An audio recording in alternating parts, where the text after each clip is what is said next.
Hey friends, I am Richa and I welcome you once again to Parcham classes. We have our own t-shirts. Yes, Parcham has its own t-shirt now. Her faculty जो आपको इस channel पे दिखेगी उसको आप इस T shirt में देखोगे. एनीवेज, छोटी सी न्यूज़ है पर हैप्पी न्यूज़ है तो शेयर करना बनता था. चलिए, यूनाइटेड नेशंस वाली क्लास ध्यान है. जब हमने यूनाइटेड नेशंस को डिटेल में डील किया था, उसके मेन ऑर्गन्स के बारे में पूरी स्टडी की थी, तब आपने भी रिक्वेस्ट की थी और हमारी भी प्लानिंग थी कि यूनाइटेड नेशन से रिलेटेड जितनी भी इंटरनेशनल ऑर्गेनाइजेशंस हैं, वो फंड्स हों, इसके प्रोग्राम्स हों, स्पेशलाइज एजेंसीज हों, बाकी एंटिटीज़ रिलेटेड ऑर्गेनाइजेशन जो भी हैं, वो सब आपके लिए हम लेकर के आएंगे बिकॉज इंपॉर्टेंट है. एग्जाम में क्वेश्चंस बनते हैं इनके ऊपर से, जैसे कि फाउंडिंग ईयर पूछ लिया जाता है, जो मेन हेड है उसका नाम पूछ लिया जाता है, हेडक्वार्टर्स कहाँ पे हैं वो पूछ लिया जाता है, राइट. सो अब 3 वीडियोस आएंगी यूनाइटेड नेशंस के ऊपर. मैं ब्रीफिंग दे देती हूँ पहले. यूनाइटेड नेशन से रिलेटेड फंड्स और प्रोग्राम्स आज के वीडियो में हम देखेंगे और कुछ अदर एंटिटीज़ भी देखेंगे. उसके अलावा नेक्स्ट वीडियो में हम देखेंगे यूनाइटेड नेशन से रिलेटेड स्पेशलाइज्ड एजेंसीज. ठीक है, इंपॉर्टेंट है, जैसे ILO इंटरनेशनल लेबर ऑर्गेनाइजेशन और बहुत सारी वर्ल्ड बैंक एंड ऑल, वो सब हम नेक्स्ट वीडियो में देखेंगे. और एक वीडियो आएगी जिसमें हम जितनी भी अदर ऑर्गेनाइजेशंस रह जाती हैं, रिलेटेड ऑर्गेनाइजेशंस रह जाती हैं, वो करेंगे. प्लस यूनाइटेड नेशंस की सारी इंटरनेशनल ऑर्गेनाइजेशन के क्वेश्चंस भी हम थर्ड वीडियो के अंदर लेकर के आएंगे, ताकि याद भी हो जाएगा, आप अपना टेस्ट भी दे सकते हो, प्रैक्टिस भी हो जाएगी. ठीक है, सो ये 3 वीडियोज़ आएंगी. बीच में कुछ और अगर हमें अपलोड करना होगा एक आध सेशन तो वो भी हम करेंगे. So nobody has to worry about things. सारी चीज़ें चल रही हैं प्रॉपर्ली. ठीक है, सो स्टार्ट करते हैं आज की क्लास यूनाइटेड नेशंस फंड्स और प्रोग्राम्स के साथ में, राइट. चलिए, UN सिस्टम. देखो, यूनाइटेड नेशंस हमने डिटेल में पढ़ लिया था. जिन स्टूडेंट्स ने नहीं पढ़ा हो, आज ये आप पहला क्लास देख रहे हो तो लिंक डिस्क्रिप्शन बॉक्स में दिया हुआ है, आप देख सकते हो. यूनाइटेड नेशंस तो हमें पता है, संयुक्त राष्ट्र हम बोलते हैं. UN सिस्टम क्या है? UN सिस्टम के अंदर UN तो आ ही जाता है, यूनाइटेड नेशन. उसके साथ साथ UN से जुड़े हुए फंड्स और प्रोग्राम्स, यानी कि ऐसे प्रोग्राम जो UN चलाता है या UN फंडिंग देता है और बाकी जितने भी वो एरियाज़ में काम करता है, उन फंड्स को दे करके उन ऑर्गेनाइजेशन के साथ में UN फंड्स आ जाते हैं. देन स्पेशलाइज एजेंसीज आ जाती हैं, ऐसी ऑटोनॉमस ऑर्गेनाइजेशन यानी इंडिपेंडेंट ऑर्गेनाइजेशन जो UN का हिस्सा नहीं है पर उसके साथ में मिलकर काम करती हैं. ठीक है, तो जब हम इन सारी चीज़ों को जोड़ लेते हैं, फंड्स को, प्रोग्राम्स को, एजेंसीज को और यूनाइटेड नेशंस को, तो वो कहलाता है UN सिस्टम. ठीक है, चलिए नेक्स्ट. ये तो बहुत ब्रीफिंग है. यूनाइटेड नेशंस हम डिटेल में पढ़ चुके हैं. फटाफट फिर भी एक रिकैप छोटा सा, सिर्फ एक स्लाइड का ले लेते हैं. यूनाइटेड नेशन या संयुक्त राष्ट्र का हेडक्वार्टर्स कहाँ है? न्यूयॉर्क के अंदर, USA में. फॉर्मेशन कब हुआ था?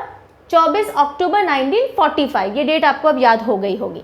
जो हाईएस्ट अथॉरिटी है UN की वो है सेक्रेटरी जनरल, और प्रेजेंट या करंट सेक्रेटरी जनरल कौन है? Antonio Guterres. ये भी हमने देख लिया था. मिशन क्या है UN का? UN बेसिकली पीस के ऊपर काम करता है, इकोनॉमिक और सोशल सिक्योरिटी के ऊपर काम करता है, फूड के ऊपर, ह्यूमन राइट्स के ऊपर, गरीबी हटाओ, सिक्योरिटी लाओ, शांति बनाओ, इन सारे एरियाज़ के ऊपर यूनाइटेड नेशंस काम करता है. कितने मेंबर कंट्रीज़ हैं? 193 मेंबर स्टेट्स या मेंबर कंट्रीज़ यूनाइटेड नेशंस के हैं overall.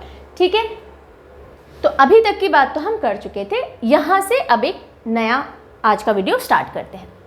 So United Nation funds and programmes. देखो, जब यूनाइटेड नेशन बन रहा था, इफ़ यू रिमेंबर, हमने पढ़ा था सैन फ्रांसिस्को में कॉन्फ्रेंस हुई थी. ठीक है, उस टाइम ये विजन किया गया था कि किन किन चीज़ों की ज़रूरत पड़ेगी, तो किस किस तरह से डिपार्टमेंट्स बनाने हैं, कौन कौन सी बॉडीज़ बनानी है काम करने के लिए, राइट.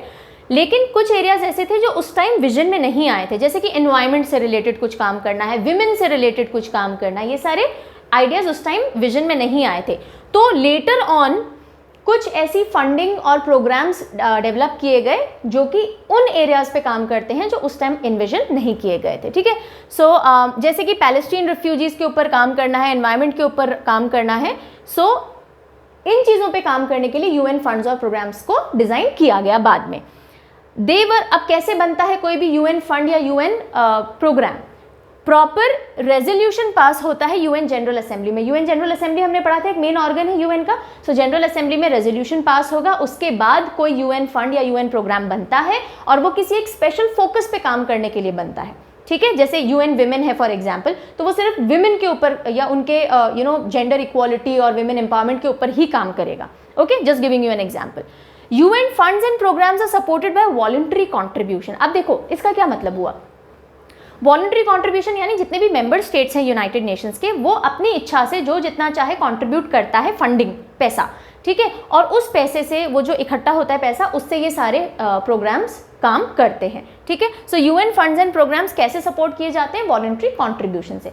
जब अभी कोविड-19 वाला सिचुएशन चल रहा था और ये पुख्ता हो गया कि चाइना का कुछ ना कुछ हाथ है इस बायो वेपन को क्रिएट करने में, तो ध्यान एक न्यूज़ चल रही थी, यूएस ने बोला था कि हम WHO को अपनी फंडिंग रोक देंगे या कम कर देंगे, ठीक है। WHO हालांकि फंड और प्रोग्राम में नहीं आता है, वो स्पेशलाइज्ड एजेंसी है, पर आइडिया दे रहे हैं कि वॉलंटरी कंट्रीब्यूशन कैसे काम करता है।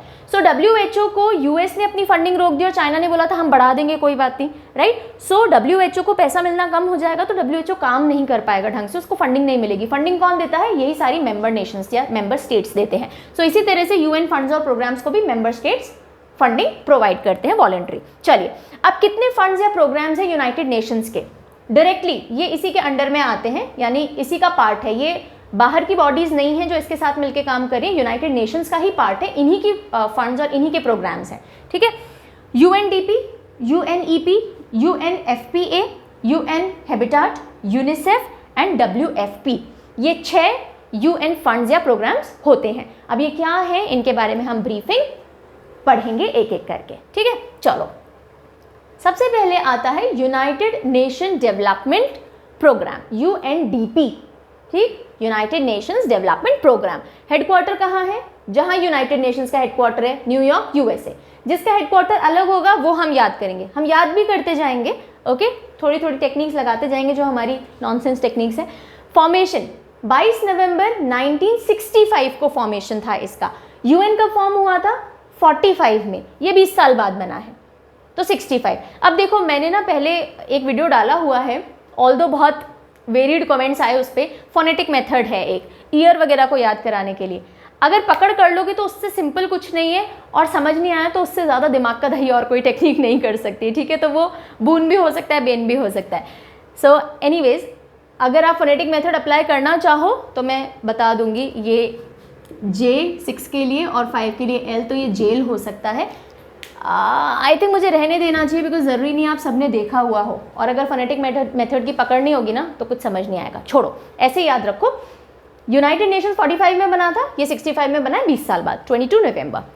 हेड कौन है? हेड पोजीशन है एडमिनिस्ट्रेटर की, किसने अक्वायर कर रखी है अभी करंट एडमिनिस्ट्रेटर कौन है UNDP के?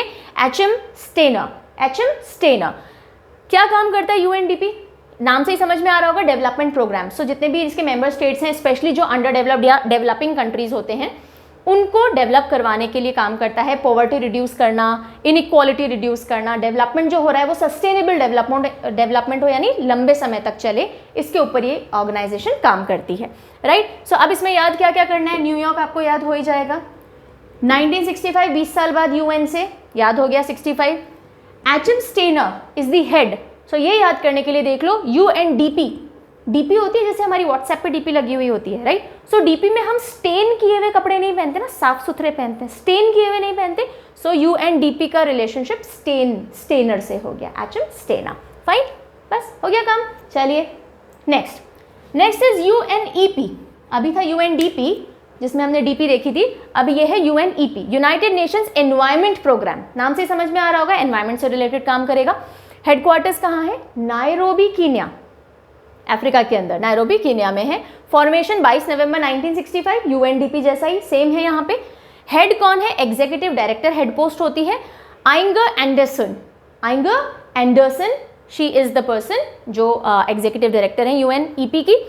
क्या काम करता है? कैटलिस्ट, एडवोकेट, एडुकेटर, फैसिलिटेटर है, और ग्लोबल एनवायरनमेंट के सस्टेनेबल डेवलपमेंट, या आपको एनवायरनमेंट को किस तरह से यूज़ करना है वाइजली, ताकि सस्टेन कर सके एनवायरनमेंट और बना रहे, इसके ऊपर काम करता है, राइट। तो अब याद क्या क्या करना है? नायरोबी करना है और आइंगर एंडरसन करना है, ये तो याद हो ही गया, 20 साल बाद काम हुआ है, ठीक है। सो नायरोबी, अगर आपने एनवायरनमेंट का ध्यान नहीं रखा, नहीं से नायरोबी आ जाएगा, नहीं तो अफ्रीका का ही है ना नायरोबी, कीनिया, अफ्रीका में जंगल्स हैं, Africa is known for its jungles and wild life, तो आप उससे भी एसोसिएट कर सकते हो, ठीक है। मेजॉरिटी ऑफ द जगह अगर अफ्रीका आ रहा है कहीं तो नायरोबी कीनिया में ही हेडक्वार्टर्स होंगे। एक आध जगह एक्सेप्शंस होंगे, वो मैं अलग से याद करा दूंगी, ठीक है। सो या तो अगर आपने एनवायरनमेंट का ध्यान नहीं रखा तो मैडम को बहुत एंगर आ जाएगा, सो एंगर एंडरसन, सिंपल है ना, ऐसे याद कर लो। अदरवाइज क्या है, अदरवाइज कुछ नहीं है, ऐसे ही याद कर लो और सीधे हो जाता है तो भी बढ़िया, राइट। चलिए next, UNFPA, United Nations populations fund, okay, populations fund. Headquarters कहाँ है, न्यूयॉर्क सिटी USA, याद करने की जरूरत नहीं है। फॉर्मेशन 1969 के अंदर फॉर्मेशन हुआ था इसका। हेड है इसके डॉक्टर नतालिया कानिम, नेटेलिया या नटालिया जैसे भी आप बोलें, डॉक्टर नतालिया कानिम। और क्या काम करता है, बेसिकली सेक्सुअल हाइजीन एंड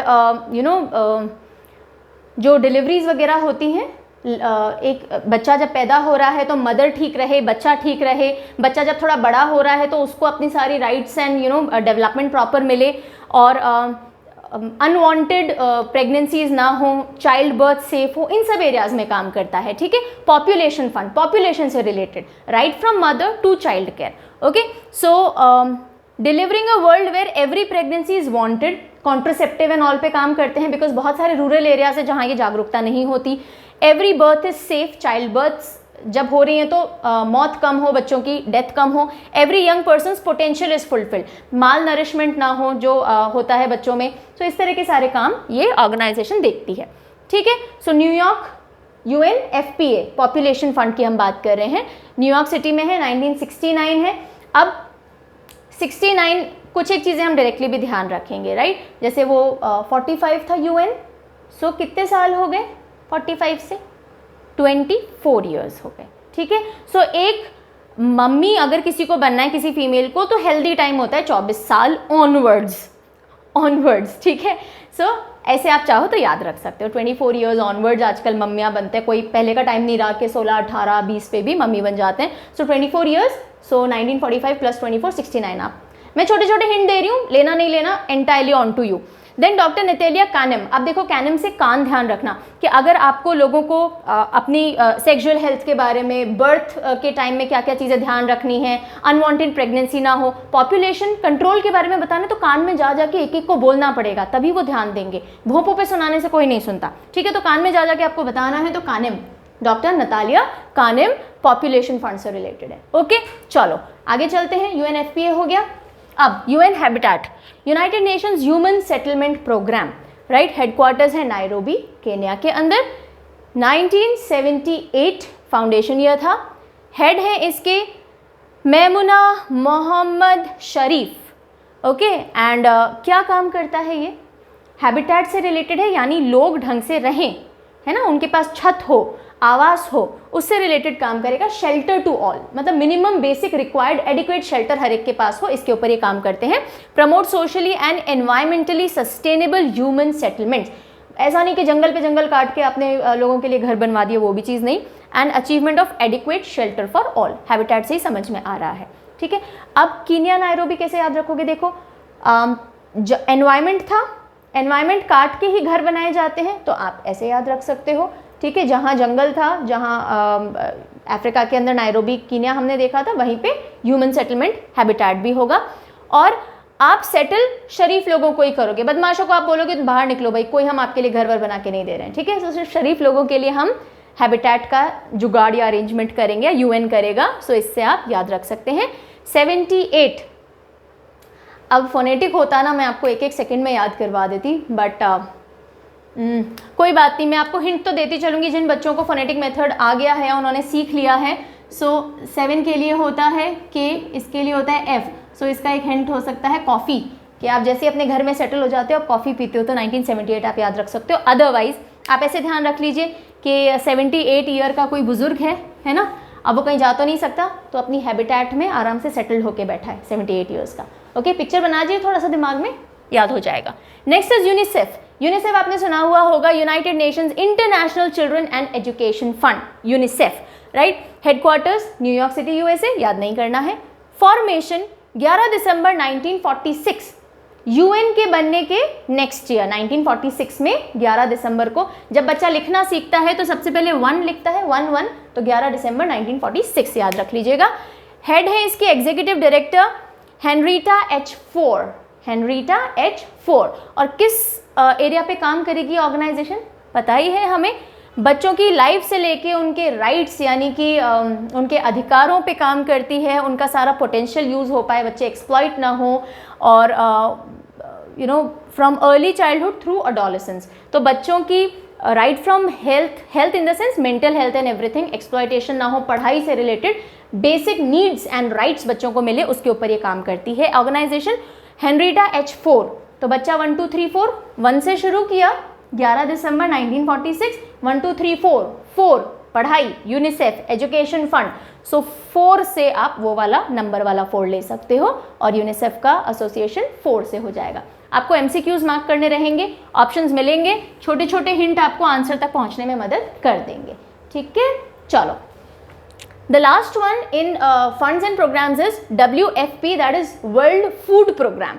नाम से समझ में आ रहा है हर इंसान को भोजन खाना प्रोवाइड करवा सकें। So works to help people who cannot produce और obtain enough food for themselves and their families. उनकी मदद के लिए ये ऑर्गेनाइजेशन काम करती है या ये प्रोग्राम या फंड काम करता है जिनके पास इनफ फूड नहीं है, ना वो प्रोड्यूस कर सकते हैं ना उनके पास है, तो उनको खाना पहुंचाने का काम करती है, मुहैया कराने का।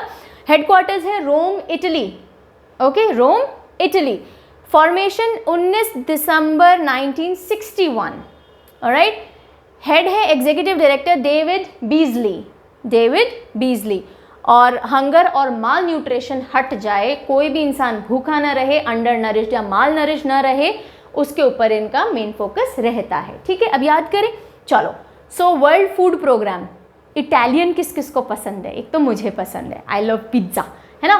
सो इटालियन फूड की बात आ रही है तो इटालियन फूड, सो इटालियन से रोम इटली हम कर सकते हैं।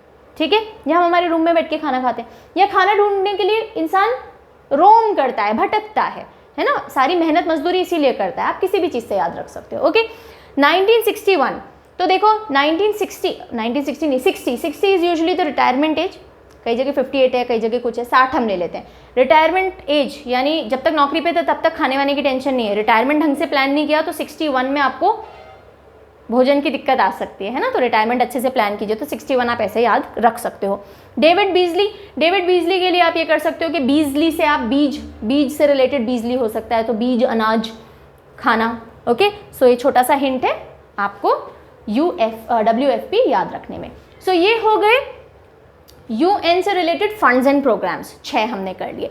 अब आते हैं अदर UN एंटिटीज, बाकी ऐसी ऑर्गेनाइजेशन जो UN से जुड़ी हुई हैं या यूनाइटेड नेशन का ही हिस्सा है।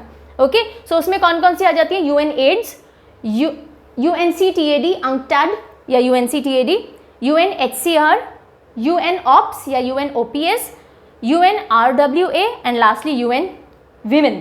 हाँ, चलिए, सो अब इनको देख लेते हैं। ये भी UN का ही पार्ट है, कोई आउटसाइड एजेंसीज नहीं हैं जो UN के साथ काम कर रही हैं, they are entities of UN only. Fine, so सबसे पहले देखते हैं UN एड्स, नाम से समझ में आ रहा होगा, एड्स से रिलेटेड काम करेंगे, अक्वायर्ड इम्यूनो डेफिशिएंसी सिंड्रोम, है ना।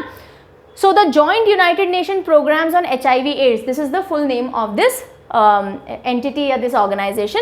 हेडक्वार्टर्स है जिनेवा स्विट्जरलैंड में, हाँ स्विट्जरलैंड है ना, जिनेवा स्विट्जरलैंड।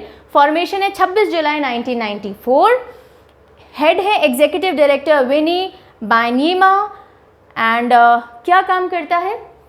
वर्ल्ड को, मतलब जितने भी वर्ल्ड ही हो जाएगा, 193 कंट्री सारे आ गए, एक आध को छोड़ के जो एक्सेप्शंस हैं, जो नॉन मेंबर्स हैं। सो इंस्पायर्स द वर्ल्ड के कोई भी नया HIV पेशेंट नहीं हो, ठीक है, 0 न्यू HIV इन्फेक्शंस। अगर कोई HIV पेशेंट है तो उसके साथ 0 डिस्क्रिमिनेशन यानी कोई भेदभाव ना हो, और एड्स रिलेटेड डेथ ना हो कोई भी, ठीक है। सो इन सब चीज़ों के ऊपर काम करते हैं। देन अब याद कर लेते हैं फटाफट से, एड्स जेनेवा।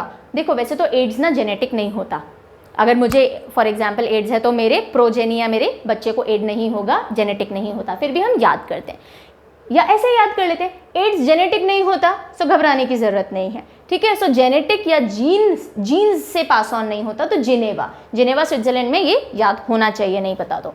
देन 26 जुलाई 1994, अब ये 94 के लिए अभी फ़िलहाल मेरे पास कुछ नहीं, आप चाहो तो मैं बता देती हूँ, राइट। सो 9 के लिए B है, 4 के लिए R है, सो बेयर या बियर, या बार, ओहो बहुत सारे एंटी चीज़ें मैंने डाल दी, बियर और बार हटा दो, ये वाला भालू वाला बेयर ही ले लो कि भालू को एड्स नहीं होता, ठीक है। सो बेयर से आप 94 याद रख सकते हो, नहीं तो 25 जुलाई मेरा बर्थडे आता है, मैं 94 की तो नहीं हूँ, I am much elder, but then sorry यार 94 के लिए मेरे पास कुछ भी नहीं है फोनेटिक के अलावा। सो ऐसे ही करो याद। कितने साल हो गए ऑलमोस्ट, कैलकुलेट कर लेना, छोड़ो 94, राइट। देन एग्जीक्यूटिव डायरेक्टर है विनी बैनयिमा। सो विनी, आपको HIV एड्स या HIV या एड्स से जीतना है, हाँ ऐसे याद कर सकते हैं। अगर आप 94 ईयर्स के हो तो भी आप HIV से विन कर सकते हो। 94 ईयर्स का कोई इमेजिन कर लो जल्दी से, है ना। तो एकदम बुजुर्ग इंसान है, उनको HIV हो रखा है, तो वो भी विन कर सकते हैं क्योंकि जीन से पास ऑन भी नहीं होता। ऐसे करके तीनों का कुछ रिलेशन बना लो, तीनों चीज़ें याद हो जाएंगी, ठीक है। सो UN एड्स 1994, 26 जुलाई 1994, जेनेवा स्विट्जरलैंड, एंड हेड कौन है, विन याद रखो तो विनी बैनयिमा याद रह जाएंगी। चलिए नेक्स्ट ऑर्गेनाइजेशन इज UNCTAD या फिर UNCTAD, United Nations conference on trade and development, ठीक है, trade and development conference, right. Headquarter same है जेनेवा स्विट्जरलैंड। फॉर्मेशन 30 दिसंबर 1964। हेड है सेक्रेटरी जनरल मुकीशा किटुई, ओके। पार्ट, अच्छा अब ये क्या काम करता है basically, it is part of United nation secretariat. Secretariat एक मेन ऑर्गन था UN का, dealing with trade, investment and development related issues. जितने भी डेवलपिंग कंट्रीज़ हैं या UN मेंबर कंट्रीज़ हैं उनमें ट्रेड, इन्वेस्टमेंट और डेवलपमेंट रिलेटेड काम करता है। और UN जनरल असेंबली और इकोसॉक, इकोनॉमिक एंड सोशल काउंसिल को डायरेक्टली रिपोर्ट करता है ये, ठीक है। हालांकि इसका अपना पूरा खुद का लीडरशिप है, सारा कुछ है, लेकिन रिपोर्टिंग किसको जाती है, UNCTAD की या UNCTAD की, UN जनरल असेंबली और इकोसॉक को जाती है, ठीक है। सो अब जल्दी से याद कर लेते हैं ट्रेड एंड डेवलपमेंट।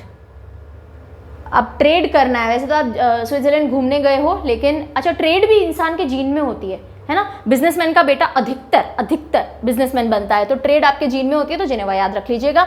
64 ना, अगर आप फोनेटिक करना चाहो तो J और R, जार, तो आप जार की ट्रेड करते हो, यानी वो जार होते हैं ना डब्बे जिसमें सामान वामान रखते हैं, आप उसकी ट्रेड करते हो, ऐसे याद रख सकते हो। नहीं तो 64 के लिए 19 ईयर्स, है ना। आप 19 साल बड़े जब होगे तब आप ट्रेड कीजिएगा, यानी UN था 1945 में, 45 से 64 19 साल का डिफरेंस है। सो आप ऐसे याद रखिए, जब आप 19 साल के हो जाओगे तो आप ट्रेड वगैरह करना, आपके पापा ने ऐसा बोला है, ठीक है। चलिए फिर मुकीशा किटुई। मुकीशा, ट्रेड में कभी कभी प्यार से काम करना पड़ता है, कभी कभी मुक्के भी मारने पड़ते हैं, ठीक है। दादा भाई लोग हो, कोई डॉन वॉन हो तो मुक्के उक्के मारेंगे, तो मुकीशा से आप याद रख सकते हो। नहीं तो प्यारा सा मुख लेके जाओगे तो भी ट्रेड हो जाएगी, प्यारे से मुख से काम नहीं हो तो मुक्के से काम हो जाएगा। So this is nonsense about UNCTAD।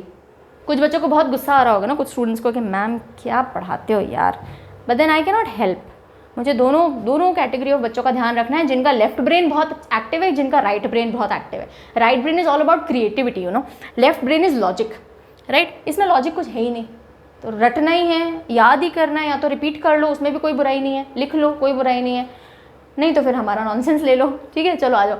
UNHCR, United Nations high commissioner for refugees, UNHCR, जैसे NCR है ना, नॉर्थ सेंट्रल रीजन जो दिल्ली विल्ली वाला पड़ जाता है, गुड़गांव और ऑन दैट, सो वो NCR है, ये HCR है, हाई कमिश्नर फॉर रेफ्यूजीज। कुछ लेना देना नहीं है दोनों का, ऐसे ही बोला मैंने। चलो हेडक्वार्टर्स कहाँ है, जेनेवा स्विट्जरलैंड में है। इसके भी formation 14 December 1950, and high commissioner for refugees जो है वो हेड होता है इस ऑर्गेनाइजेशन का, और नाम है फिलिपो ग्रांडी। एंड UNHCR क्या काम करेगा, जितने भी रेफ्यूजीज होते हैं, शरणार्थी, if I am not wrong, है ना, मतलब एक जगह से उनकी जो मेन जगह थी वो वहाँ से हटा दिए गए हैं, तो रेफ्यूज यानी शरण लेने के लिए शरणार्थी ही बोलते हैं, उनको ढंग से उनके घर तक पहुँचा दिया जाए या रीसेटल कर दिया जाए, है ना, उनके लिए काम करती है ये ऑर्गेनाइजेशन। तो अब जल्दी से याद कर ले, चलो। सो हाई कमिश्नर फॉर रेफ्यूजी बहुत बड़ी पोस्ट है ना, तो 50 साल का व्यक्ति होगा ना, उसी को हम हाई कमिश्नर फॉर रेफ्यूजीज का हेड बनाएंगे, और किसी को नहीं बना सकते। कितने साल के आप होने चाहिए, 50 साल के, तो 1950 ध्यान रख सकते हो। जीन, हाई कमिश्नर बनना है, बहुत लीडरशिप पोजीशन है, आपकी जीन्स में होनी चाहिए ये क्वालिटी, लीडिंग की, वरना आप हाई कमिश्नर फॉर रेफ्यूजीज नहीं बन सकते हो, तो जीन से जेनेवा हो जाएगा। और 50 की उम्र पे ना अधिकतर लोग ग्रैंड पेरेंट बन चुके होते हैं, 50 की उम्र पे है ना, ग्रैंड फादर ग्रैंड मदर, सो 50 ग्रैंड से ग्रैंडी, फिलिपो ग्रैंडी। ओके चलो नेक्स्ट, यूएन ऑप्स, हर ऑर्गेनाइजेशन में एक ऑप्स डिपार्टमेंट होता है ना, सो ये यूनाइटेड नेशन का ऑप्स है ना।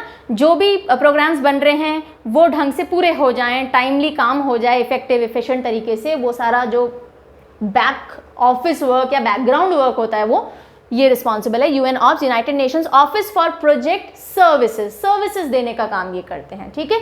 मार्केटिंग सेल्स वाले जैसे जाके बोल आते हैं बहुत अच्छा वैक्यूम क्लीनर है मैडम, सर्विस देने जो आएगा, सब कुछ इस पर डिपेंड करता है, राइट। सो अगर ये डिपार्टमेंट या ये ऑर्गेनाइजेशन एफिशिएंट नहीं हुआ तो सारे प्रोग्राम्स बहुत डिले हो जाएंगे, नुकसान होगा।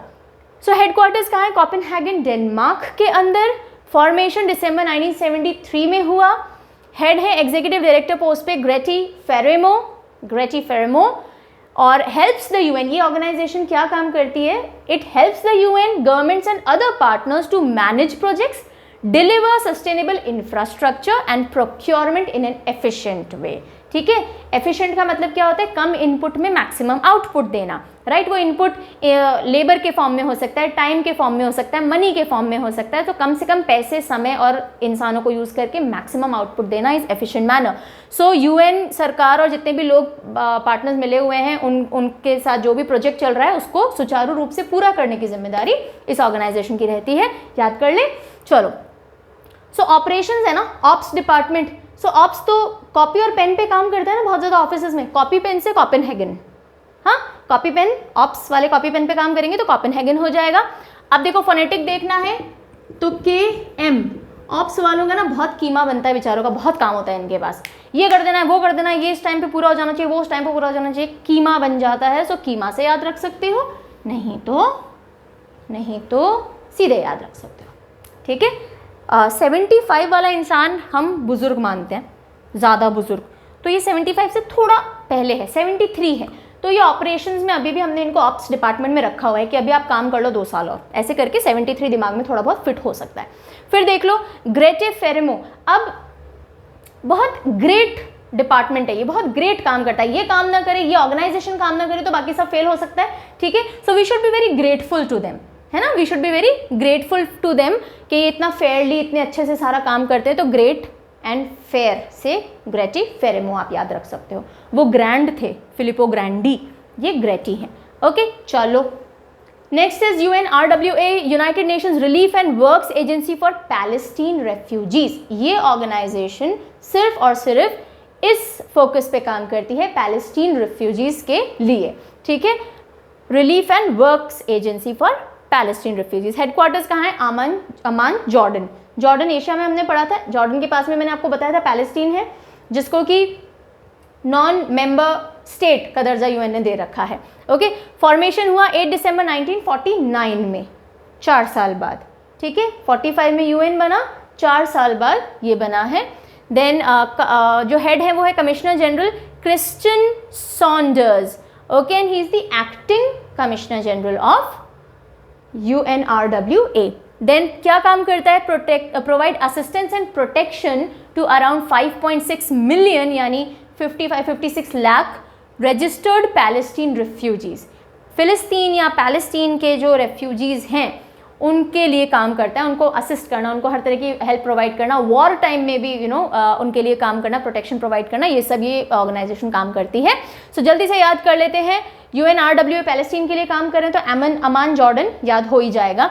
1949 4 साल, ठीक है। 4 साल का छोटा बच्चा है, वो पूरा वॉर सिचुएशन नहीं भूल पा रहा है, ऐसी कोई पिक्चर बना लो दिमाग में। सो 4 साल यानी 1949 आपको याद रह जाएगा। या ये देख लो, हम आज़ाद हुए थे 47 में, है ना, 2 साल बाद ये सारी ऑर्गेनाइजेशन बन गई। एंड क्रिश्चियन सॉन्डर्स ये पैलेस्टीन को सुंदर बनाने का काम कर रहे हैं ना, वहाँ वॉर और ये सारे सिचुएशंस हैं तो it is not a very healthy environment, तो सुंदर बनाने के लिए सॉन्डर्स वहाँ हेड किए हुए हैं। All right, next is UN Women। By now everybody knows I am a hardcore feminist. Feminist का मतलब ये नहीं होता कि आई एम एंटी मेल, है ना, कोई बात नहीं, इस मुद्दे पे कभी और बात करेंगे। अभी आ जाते हैं UN Women। I talk about gender equality actually. This is what I talk about. चलो, UN Women हेडक्वार्टर्स है न्यूयॉर्क सिटी USA के अंदर, याद करने की जरूरत नहीं है। फॉर्मेशन 2 जुलाई 2010, राइट। हेड है एग्जीक्यूटिव डायरेक्टर, बहुत बहुत अनोखा नाम है, फोमजील माम्बो नूका नूका, ठीक है। चलो, focus exclusively on gender equality and women's empowerment, right. पुरातन काल में ना तो विमेन बहुत एम्पावर्ड थी यार, बीच वाला जो टाइम हुआ ना वो सारी रेड पिट गई, और फिर जो लास्ट एक दशक था उसमें एम्पावरमेंट पे बहुत काम हुआ है। तो लास्ट एक दशक में याद काम हुआ है तो 2010 में इस ऑर्गेनाइजेशन की शुरुआत हुई थी, ऐसा देख लीजिएगा। 2020 चल रहा है, 2010 में स्टार्ट हुआ था, न्यूयॉर्क सिटी में है, याद करने की ज़रूरत नहीं है। और नूका, विमेन बहुत नुकीली नुकीली हील्स पहनती हैं, 6 इंचेस, 4 इंचेस, 7 इंचेस, सो वो नुकीले से नुकीली हिल्स नूका याद आप रख सकते हो, और इसमें कुछ याद करने की बात ही नहीं है। And I think yes, with this UN funds, programmes and other entities अभी जितनी हमने की है वो कंप्लीट हो गई है। अभी मैं क्वेश्चन आंसर आपके साथ नहीं करूंगी। नेक्स्ट वीडियो जो UN के ऊपर आएगा उसमें हम स्पेशलाइज एजेंसीज के बारे में पढ़ेंगे। सम 15 एजेंसीज आर देयर, इंपॉर्टेंट है अगेन। और उसके बाद जो वीडियो आएगा, थर्ड वीडियो, उसमें हम रिमेनिंग ऑर्गेनाइजेशन UN से रिलेटेड और क्वेश्चन आंसर्स डील करेंगे, ठीक है। सो तब तक के लिए take good care of yourself. And Sushant Rajput का आज न्यूज़ मिला है ना, and I was quite disturbed about it. So अपनी फिजिकल हेल्थ और मेंटल हेल्थ दोनों का ध्यान रखेंगे, ठीक है। चलिए, टेक केयर, बाय।